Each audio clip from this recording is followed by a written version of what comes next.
Қазақстан Республикасы президенті Қасым-Жомарт Тоқаевқа, премьер-министр Бектеевке, Қазақстан темір жол компаниясының басшысы Алдыбергеновке, Бейнеу ПЧ-12 жол дистанциясының жұмысшыларының станция үстірт жұмыстарының атынан үндеу.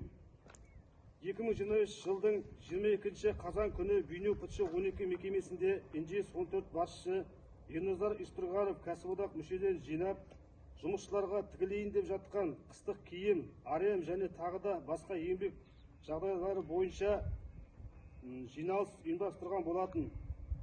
Сол жиналысқа НЖС-14 басшысы Ерназар Истұрғаровқа екі бейтаныс азамат еріп келіп жиналысқа қатысты.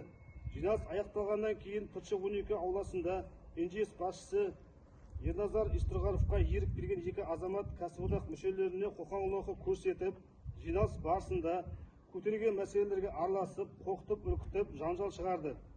Бұл жағдайдың үшінші рет қайталауына байланысты НЖС-14 басшысы Ерназар Истұрғаровтың жұмыстан кетуіне талап етеміз. Осы қорқытып үркітулер жалғасып, НЖС басшысы тарапынан қудалаулар мен қысым көрсетулер болған жағдайда жұмыс тоқтатуға мәжбүр болатынымызды ескертеміз. Қолдаймыз ба? Қолдаймыз!